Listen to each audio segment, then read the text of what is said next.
Hello, everyone, and welcome to this talk on robustness implies privacy in statistical estimation. My name is Shyam Narayanan, and this is joint work with Sam Hopkins, Gautam Kamath, and Mahbod Majid.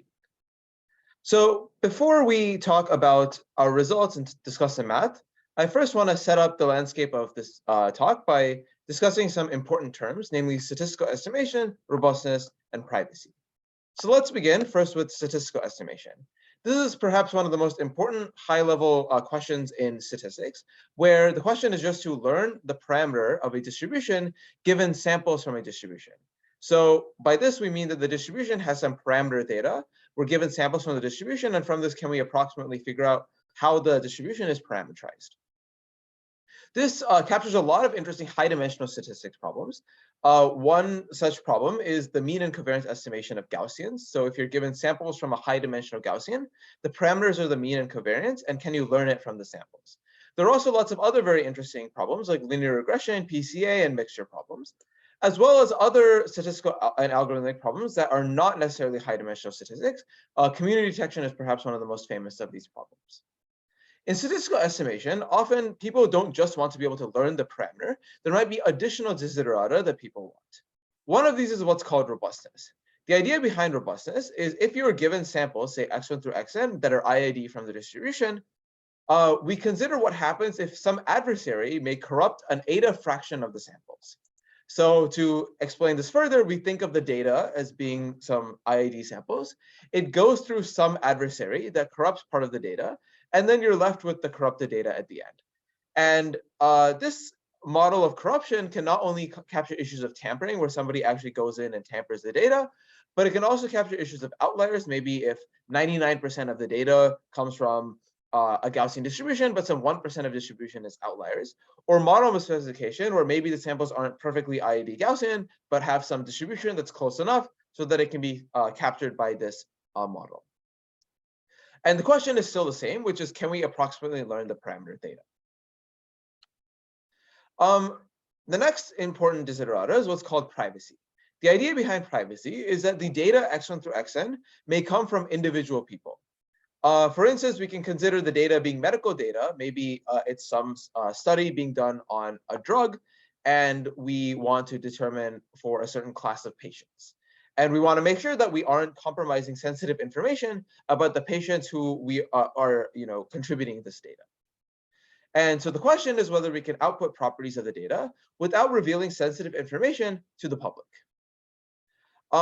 So one way of thinking about this is maybe we have some individuals that contribute data to some algorithm. The algorithm then tries to release some summary statistics to the public. But the problem is that the the public may have some adversaries in them, and the adversaries may try to learn individual properties of the individual users from the summary.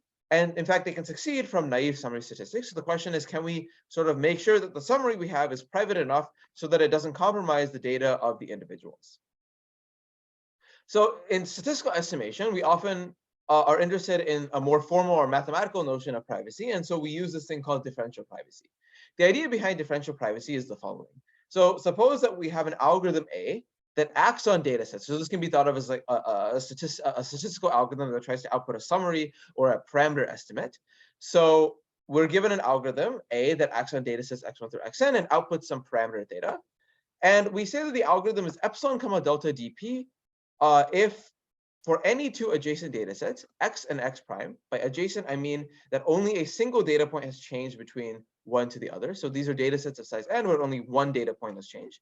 So for any two adjacent data sets and for any subset S of the output, the probability that A of x prime is an S and the probability that A of x is an S is equal up to an e to the plus or minus epsilon, a multiplicative factor, and a plus or minus delta additive factor.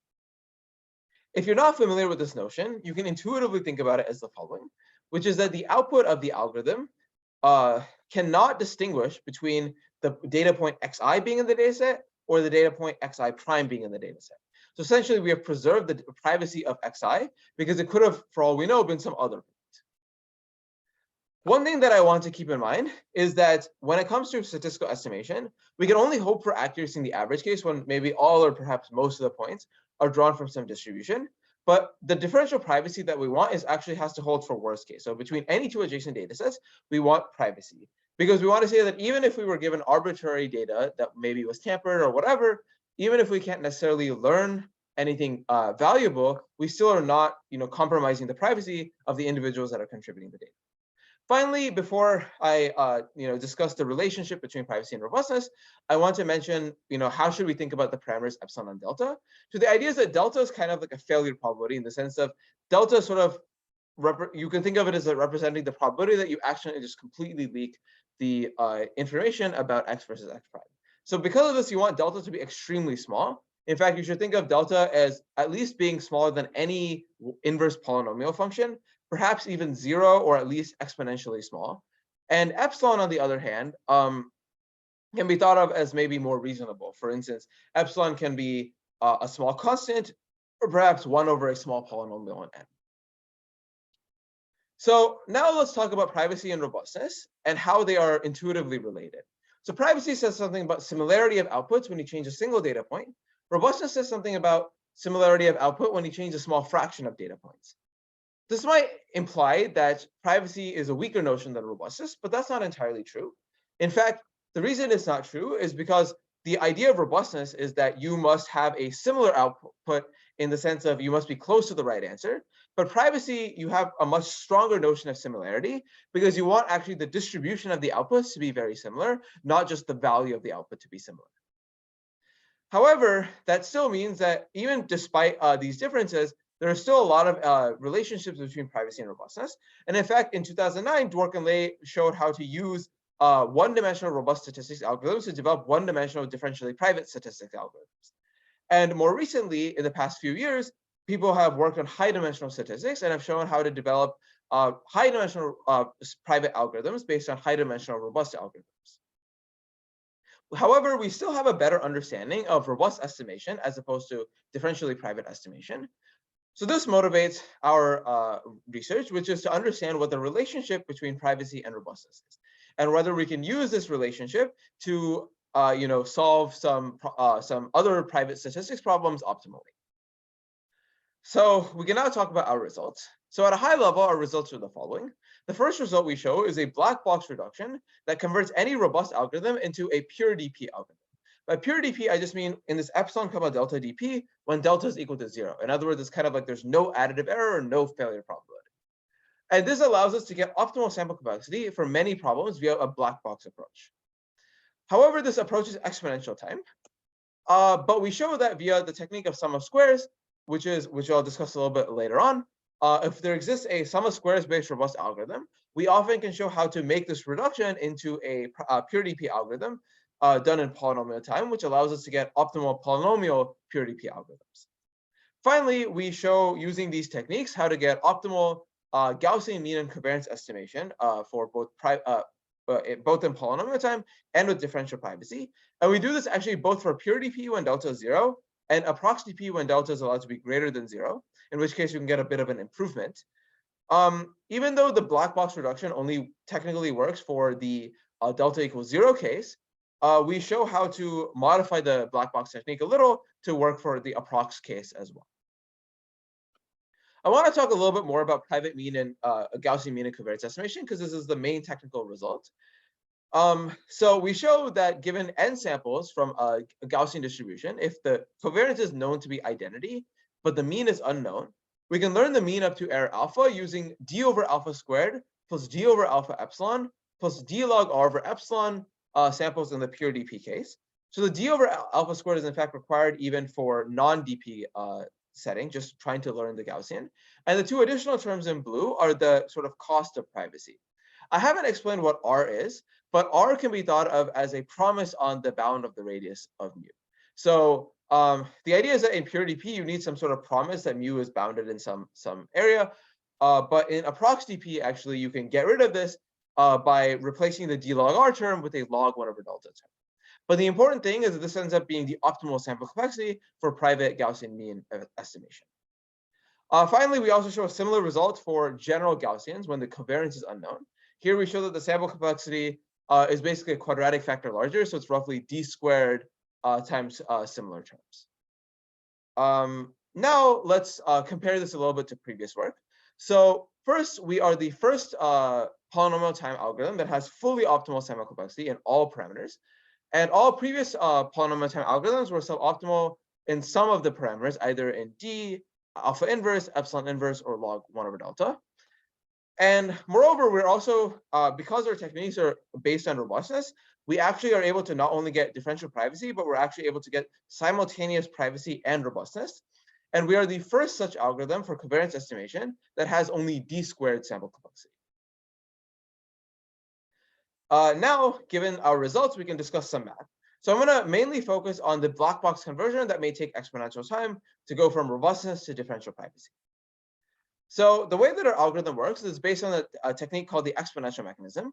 And we'll use a specific instantiation that is somewhat similar to the inverse sensitivity mechanism of Ossie and Ducci in 2020. So the way that it works is we start off with some robust parameter estimation algorithm. Let's call this algorithm theta hat. And we'll consider having some data set X and a parameter theta. And we're going to define, before we discuss the algorithm, we need to define this thing called the score function. The score function takes in, it's going to be S of X comma theta. So X is the data set and theta is the potential parameter. And it's defined as the minimum value K, so the minimum integer K, such that you can change X by K data points to get some other X prime. So D of X comma X prime equals K means the distance between X and X prime in terms of how many data points you need to change is K. And theta hat applied to X prime minus theta is at most alpha. So the way that you can think of it is that the score function, given some data set and a potential parameter, is the minimum number of data points that you need to change in order for the robust algorithm to think that theta is a good estimate for the robust, for the parameter. Finally, the algorithm is very simple, which is just given the score function, sample proportional to e to the minus epsilon times the score. First, I'm just going to discuss why this is differentially private. The reason is first that the score function never changes by more than 1 between adjacent data sets. This is just a basic application of the triangle inequality. And from this, we get that the sampling probability changes by an e to the plus or minus epsilon between adjacent data sets. So this is able to ensure epsilon dp without any delta term. But the more interesting thing is to actually show that this sort of algorithm is accurate, at least when you have sufficiently many samples. So we're going to focus on Gaussian mean estimation for simplicity. So first, let's start with what is a robust algorithm. So the way that a robust algorithm works is if you're given some d over alpha squared samples that are eta corrupted, meaning an eta fraction of the data has been adversarially altered, it turns out that there's a robust algorithm that can learn the mean up to error roughly alpha plus eta. And now let's think about what happens if the samples are actually drawn from some normal distribution with mean theta star and identity covariance. So Gaussian mean estimation means that we just need to learn the mean and we assume the covariance is null. So in this case, the robust algorithm, because we didn't corrupt anything, we will the robust algorithm will find some theta hat that is within alpha of the right answer. And what this means is that the score function is going to be 0 for all theta that is within a ball of radius alpha of theta hat. The reason is if we go back a little to the definition of the score function, it's the minimum number of points is that you need to change that many points, and then the robust algorithm is within a distance alpha. Well, if we change no points, meaning we just look at the original things, well, if the value theta is within alpha of theta hat, then that means that the score function is 0. So this means that if we go back, all the points within radius alpha have of theta hat have score 0. Now let's consider what about points that are further away. What can we say about their score? Well, it turns out for larger values of eta, you can show that the score function is at most eta times n, only if theta is within roughly O of alpha plus eta of theta hat. Now, why is that the case? Sorry, not theta hat, theta star. Now, why is that the case? Well, if we consider a point that is maybe further than distance alpha plus eta, let's consider this value theta that's over here. Well, we know that the robust algorithm, even if we change an eta fraction of so eta times n points from the original x1 through xn, well, that means it's still eta corrupted, which means that the algorithm will still succeed. It'll still find a point within distance, say, alpha plus eta of the actual value theta star, which means that if the ball has maybe a radius that's a lot bigger than alpha plus eta, maybe 10 times alpha plus eta, then theta cannot be close to the right answer. And so the algorithm will not succeed, which means that the score has to actually be bigger than eta times n. So this means that the set of points that have score at most eta times n has to be some blob that is within a ball of radius alpha O of alpha plus eta. Now the next thing is we're going to do some sort of volume-based argument to show that the sampling algorithm will actually sample something that is close to the right answer. So we know that the points that have score 0, well, we know that the mass of this point is quite large because there's an alpha. So the volume of the ball is proportional to alpha to the d because this ball has radius alpha, and the score is 0. So that means that you have to sample proportional to e to the minus epsilon times 0. So the overall mass is roughly alpha to the d. In addition, we have that if the score of the points is at least eta, so if we look at the points that have score eta times n, well, the mass is at most something like eta to the d, at least when eta is like much bigger than alpha, because that's we know that all the points are in some blob that is contained in a ball of radius O of eta. And then finally, we have to multiply by the sampling probability, which is e to the minus epsilon times eta n. Finally, I have sort of swept one thing under the rug, which is that when eta is very close to 1, it turns out that there's actually no robust algorithm. So if you corrupt, say, 90% of the points, you can just move most of them to some new value that might seem more plausible for the actual Gaussian mean. So when eta is like maybe close to 1, it turns out that actually the total volume of points could be r to the d, the full radius. And remember that we promised that this mean mu was contained in a ball of radius r. So we'll have r to the d times e to the minus epsilon times eta n for some eta that is close to 1. Finally, we basically need that in order to actually output the right answer, we need to be close to the right answer, which means that if we sample a point with low score, that's a good thing. So we need to make sure that alpha to the d is a lot bigger than both eta to the d times e to the epsilon eta n, and r to the d times e to the minus epsilon eta n, at least when eta is like 0.1 or bigger. And if you do some math, it turns out this exactly gets you d over alpha epsilon plus d log r over epsilon. Finally, we need the robust algorithm to actually work, and this requires d over alpha squared samples. So if you combine all of these together, you actually get the right answer. Now the question is, I have this dependence on r previously, this d log r over epsilon, and you might wonder whether this is required. And it turns out that if if r is maybe infinity, maybe we have no promise, then d log r is so big. But it turns out that we can fix this if we allow for some approximate differential privacy, meaning we allow for delta to be bigger than 0. The way that we do this is using this thing called the truncated exponential mechanism, which is basically this method where rather than doing the sampling for all choices, this e to the minus epsilon n, or score times epsilon times score, we will only do the sampling if the score is at most some value eta star times n. Think of eta star as some threshold like 0.1. This actually allows us to improve accuracy, so it removes this dependence on d log r, but we might lose privacy because maybe the score went from eta star n to eta star n plus 1 for some choice of x, and then we've gone from sampling with some small probability to not sampling it at all. So it turns out that actually we can show that using another volume-based argument, that the probability of sampling a point with score exactly eta star times n is so low that we can again get that we can charge this sort of to the additive error in this delta. However, because differential privacy needs to hold for arbitrary duration datasets, we need to prove what's called a worst case robustness argument. I'm not going to go into the details, but this is at least how we are able to convert our purity p-based algorithms into an approximate p-based algorithm and remove this dependence on the radius. Now that concludes the explanation of the black box exponential time algorithm. We'll now move on to discussing efficient algorithms. So let's first talk about what are the issues. So the reason why it's difficult to do this efficiently is because the score function is saying something about how many points do we need to change in order for the robust algorithm to output a likely point. And this can cause some sort of combinatorial issues because if, for instance, the score is k, well, there's n choose k possible points that we could have changed, and k could be quite large. So even if we can compute the score function in polynomial time, even if we can avoid this n choose k issue, we then need to sample from it, and that's a second issue because we don't know anything about the score function, so it might be hard to sample from it. However, we are able to tackle both of these issues using this thing called the sum of squares based approach. It's not important what the details are for this talk, but the important things are just that It's a known method that allows us to analyze these semi-definite programming relaxations.